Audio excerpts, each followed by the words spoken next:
All right, so I want to talk about the Ranger Raptor.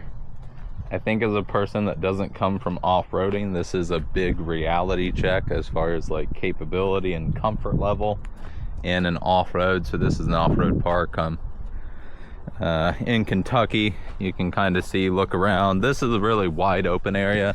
The vast majority of this park, it's 2,000 acres, is going to be kind of tight trails that make you a little bit nervous as far as, you know, leaving little scratches in the, not in the paint, but get into the clear coat. You can kind of look over here.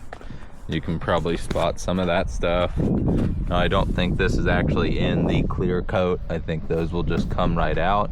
But I do bet that the softness of the stickers are probably a little bit scratched up, which, you know, I'll take that over scratching the truck itself, the paint. But the reality check aspect of this is just, you know, as far as like what I have access to, most of my trails are tight kind of stuff. It's things that a Ranger Raptor is a little bit out of its place, even though this is the smallest Raptor as far as from a width perspective, you know. And I don't think there's another Raptor that you would necessarily, you know, that would be suited for here. I mean, you do have the Bronco Raptor, which uses the same engine as this, as I'm sure, you know, a lot of you, if you've researched the Raptor products, will know that. They output a little bit difference. I think so the Ranger Raptor is doing 405 horsepower with 430 foot-pounds of torque.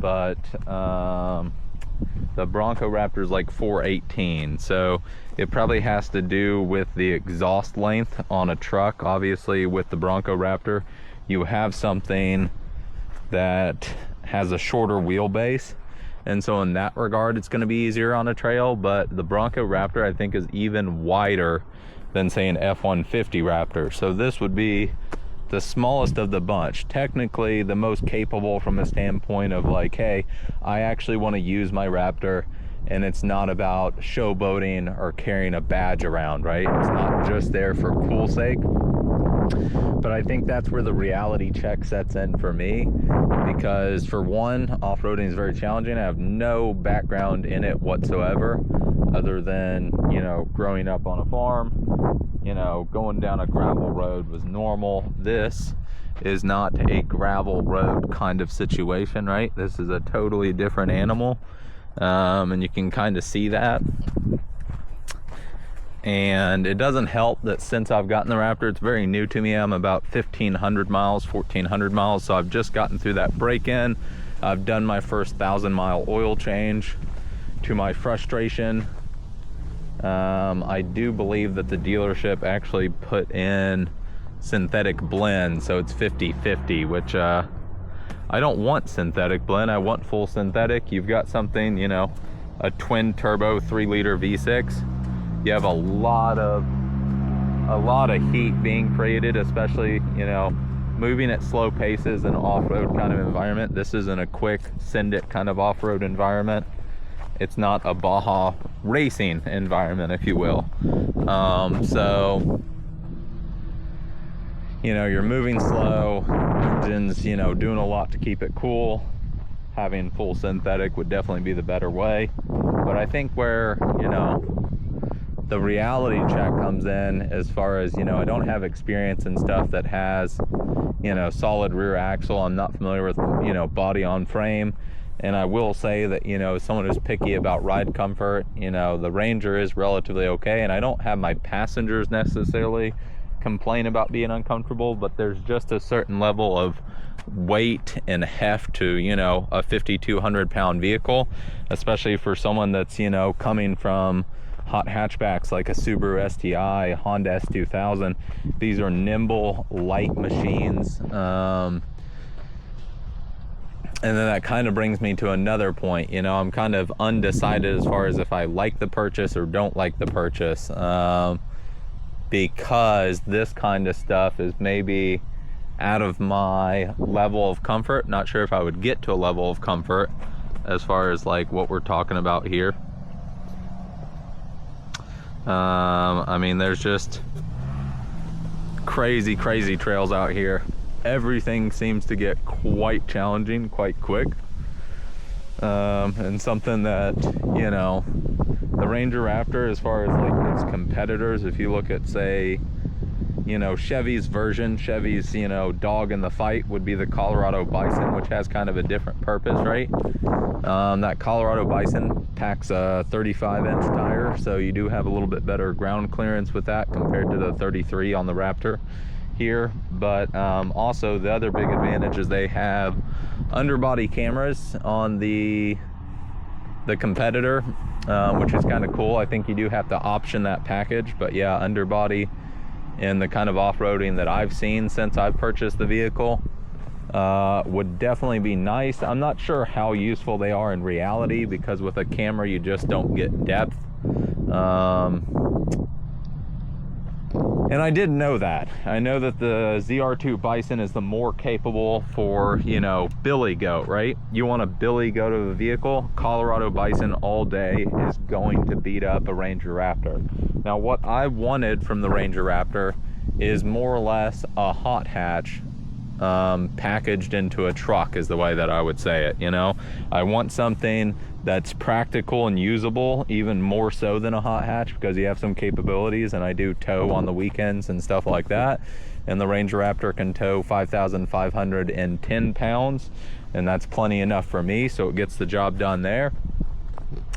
And you know, it's got relatively usable back seats. The most recent vehicle that I'm coming from is going to be a Ford Maverick, and they're a little bit larger in the backseat department than, say, that Ford Maverick.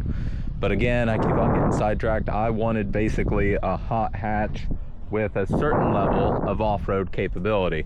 As in, I know that a ZR2 Bison is going to be more capable, and this is its wheelhouse.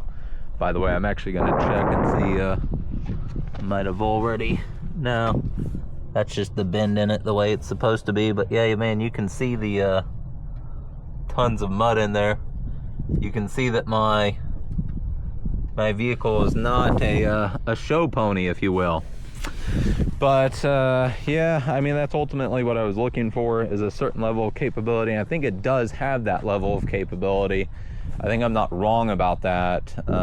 You know, it's kind of incredible. Some of the things that it's done to me don't seem possible, but of course there are definite limitations. If you're in something that is just, you know, literal mud and muck, you know, you have, it's a BF Goodrich KO3 that this comes on, and that tread is relatively aggressive, but at the end of the day, it's not going to be like a side-by-side level of aggression from any tires that come on that. And a side-by-side in a certain kind of, a lot of the areas in the conditions of the day has been so much more, you know, they would go up things that are just easy, and for me, I feel the need to take a photo of it because I'm just surprised I got up with. Because, you know, you have a couple of advantages. Tires are only dedicated to this environment that you see here on a side-by-side, but also weight is going to be a huge advantage. I mean, this is a hefty girl, weighing in at 5,200 some pounds, plus the passengers, right? And when you're trying to control 5,200 pounds with a tire that's not as dedicated as obviously a side-by-side, right? And you know, the side-by-side also has that weight advantage. I mean, you're talking about something that feels genuinely sketchy in the kind of conditions that we're talking about today. I know that you're seeing a lot of dry area here, but on a lot of the park, it's been incredibly wet because I'm not driving super quick, and yet you can see the truck. I mean, it's covered kind of all over. I will say I did some drifting in this, and I love the automatic wipers for the drifting off-road, because you go through a puddle or something and this is just, you know, immediately covered in mud, and the automatic wipers are very good at picking that up and getting it clean again. And when that automatic wiper comes on, it will spray off the front camera that you see there. There's a little spray nozzle there. It will clean that off, and that front camera clarity is very good. Oh, I do want to talk about the LEDs. I mean, I think the truck looks really good, but also as far as from a practicality standpoint, this is the first vehicle I've owned that has headlights that as you steer, they'll turn into that. So if you're taking a right-hand turn at night, they'll turn that way. I'm sure that makes them unearthly expensive once they need to be replaced. I'm sure these are $1,800, perhaps more, maybe a little over $2,000. But I do think that's a phenomenal feature that I really appreciate just on a day-to-day. Other things I want to talk about as far as, you know, just practicality standpoint, as far as driving it. I think that's where some of the frustration comes from for me. I'm not used to body on frame. There's a constant jitter that's passing through your body. And the best way that I found as far as settings to get it to where I'm comfortable is literally I adjust the suspension to Baja mode, and that takes a lot of that jitter out of it. I think in normal mode, you notice the jitter more than any other mode, because when you adjust the Fox suspension, it's all active suspension. When you adjust it to sport, you do have that sharpness, and you have something that feels like a sports car as far as like the body is taut. But you know, even, you know, the normal mode is just not well set up. Do not drive your Ranger Raptor in normal. You will not be comfortable, in my opinion. But that's just me. And I'm picky as far as body on frame. I don't like that jitter. I drive a lot. It's just something that I'm doing all the time. And so for me, body on frame, probably not the right choice. And this was never going to be a daily. It is my only car at the moment. But we'll probably swap, or not swap, but get an additional vehicle, which will be like a cheap Nissan Versa, Chevrolet Volt, something that's fuel efficient, cheap to pick up, that kind of vibe, right? Man, you can tell the ADHD because I just jumped so many times there. But yeah, I mean, ultimately the goal for me was this vehicle is have some off-road capability, and it does that incredibly well. But doing that off-roading is really concerning to not necessarily the health of the vehicle, but the health of the paint on the vehicle. So I would say if you're going to do this kind of thing, you definitely want to get man, it's like almost a thin layer of plastic that's going over the entirety. I would do that for the entire car. I would do it even on the top, because you're going to have branches scraping on the top. In my instance, the areas that I have to off-road, at least, you're going to have them down the side. You're going to, especially on the haunches, because man, that's something. Let's talk about the presence. As far as, you know, that made me think about the presence of this vehicle is insane. And this is marsh gray, maybe not my favorite color, but there's no color that really jumps out to me on the color palette option for this particular vehicle in the US market. There are some colors in other markets and some differences. Like, I believe you get self-parking in other markets, and then I know that you get rear vents in other markets. But in the US market, you don't get rear vents for the passengers back there. That bugs me. And then I don't think you get self-park, although they might have removed that for all of the 2025 model year. They had self-park, I do believe, for the 2024 or perhaps other market. I've seen people use it in videos. This doesn't have that. It just has parking sensors, which is fine. It's actually easy to parallel park, because even though it's the largest vehicle I've had, it's the first vehicle that has, you know, the surround view, so it makes it easy. I can get in areas that, you know, with my Maverick that I couldn't because of that, realistically. But the self-park feature was something that I thought would be nice for driving in downtown and letting it just, you know, put you in a spot. And from what I saw, it seemed to do a very good job. But yeah, let's talk about the presence of the Ranger Raptor. It is very impressive. It has these kind of, I do think the bead locks look better as far as presence, but in person, I don't think there's a huge difference between the bead locks and just the standard rim.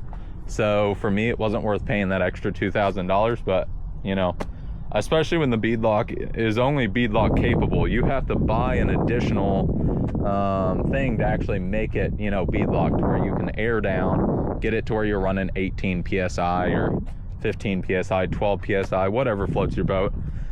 Again, I'm not familiar with off-roading. I don't know what would be the standard. I did air down these to 31 PSI just to give myself a little bit more traction, but not super low. But anyway, the presence of this vehicle, I mean, even when you're driving along and you look in the mirror, you just see this aggressive, you know, arched haunch here, which I absolutely love. And then, you know, you've got these here. I think it's about 6 inches wider as a whole. Don't quote me on that. Might be a little bit less, a little bit more. as far as compared to a standard Ranger. And then you do get completely different suspension setup. It's got a Watts Link rear, which I don't have the best understanding of suspension systems, but basically I think what it achieves is that it's able to, you know, tuck this tire up or have a lot of, you know, a lot of ability as far as travel is concerned. But then where this has a more sporty focused background than say a ZR2 Bison, it's able to, you know, that rear tire isn't going to sway back and forth under load. That's my understanding. Again, you know, I'm sure some of you will have a better understanding of that, but I do think it's really cool that this vehicle gets an entirely different suspension setup. And I don't mean just in the active Fox suspension, I mean that the rear suspension is a complete overhaul compared to a standard Ranger. And I think it needs to be to achieve what this truck is trying to achieve, and I don't think it's quite there, because I think they need, so in the class there is nothing else that has an engine like a Ranger Raptor.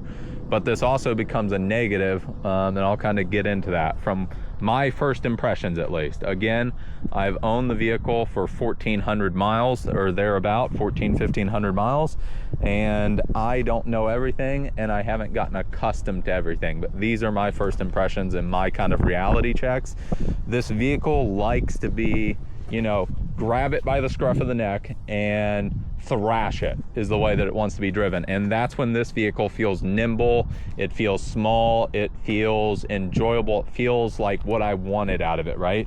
Which is a sports car that's made to play around in areas like this, or in an open area really start to send it. And that's where this vehicle feels quick, right? And you get this amazing 3-liter V6 with twin turbos. It does have a decent amount of lag.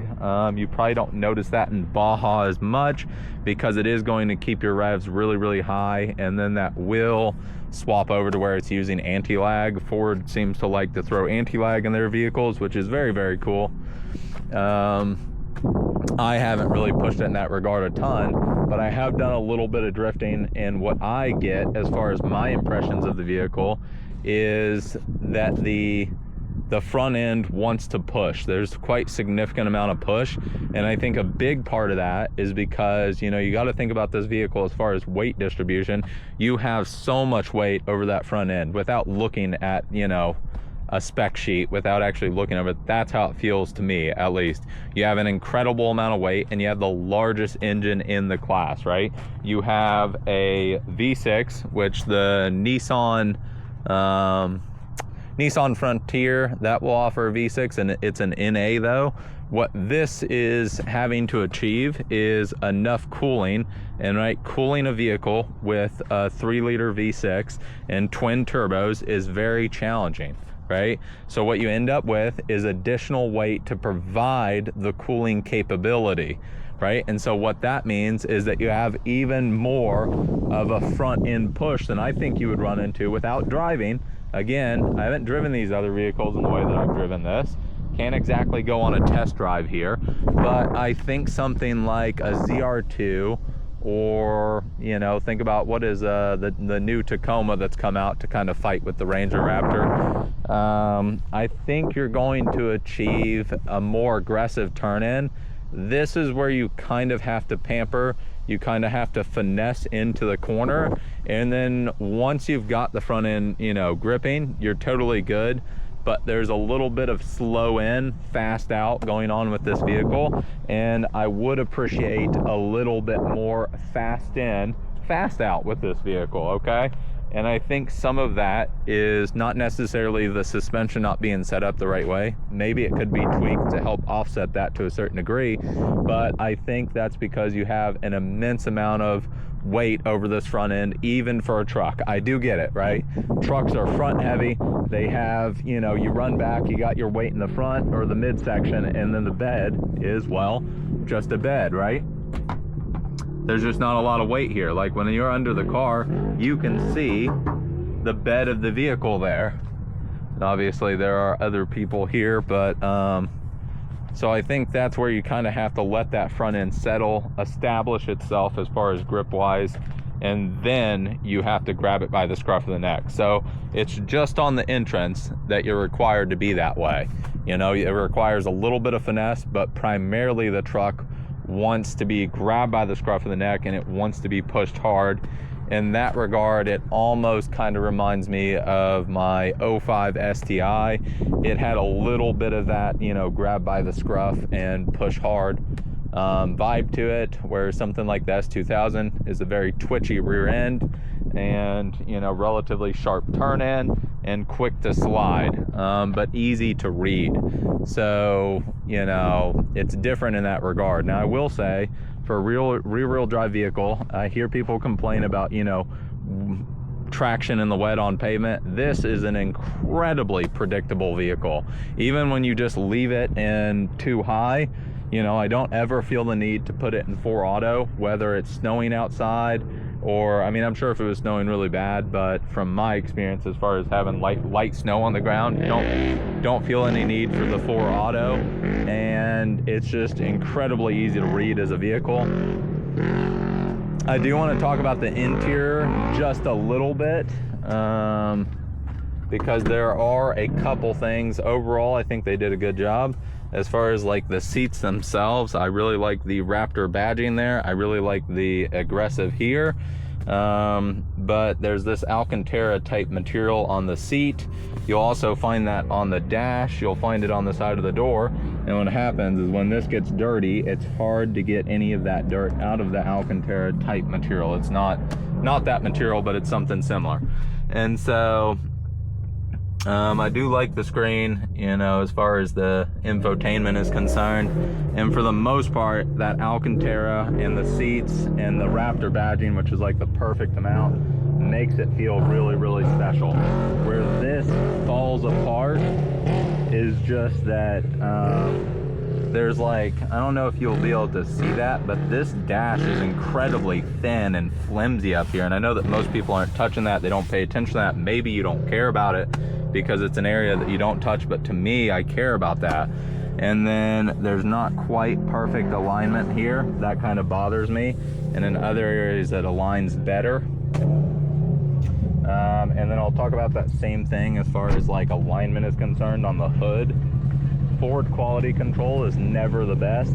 There's not quite perfect hood alignment, although it's not as bad as some that I saw. This one's kind of medium. I've seen some that are better as far as hood alignment, but this one kind of falls in that medium category. I've seen one that was so bad that when this came down, I'm pretty sure it cracked this headlight because there was moisture buildup in that headlight. Now again, this one isn't that one.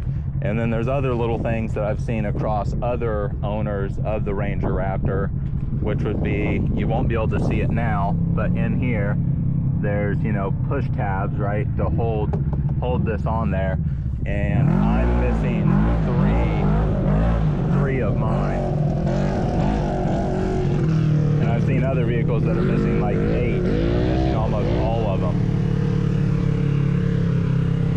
But yeah, that's kind of my initial impressions. I do think that it's a little bit of a reality check as far as usability, because on-road is not quite the level of comfort that I would want. And I think off-road, you know, and the trails that I have access to that are relatively close to me as far as where I live are something that a ZR2 Bison would do better realistically. Which is not me saying that I would want to purchase a ZR2 Bison. The goal was, you know, an off-road truck that feels like a rally car to a certain degree for me. And I think it's close, but I don't think it quite achieves that as far as my initial impressions for the first, you know, 1,500 miles. A lot of that's just normal miles. And I'll probably do some trail riding, although that will probably be more like a vlog kind of scenario. I won't really be talking that much. I might talk to you a little bit about certain things. But yeah, an incredibly attractive truck. It's kind of funny, my grandma was really into this vehicle, which is what I'm snacking on at the moment, are my grandmother's cookies.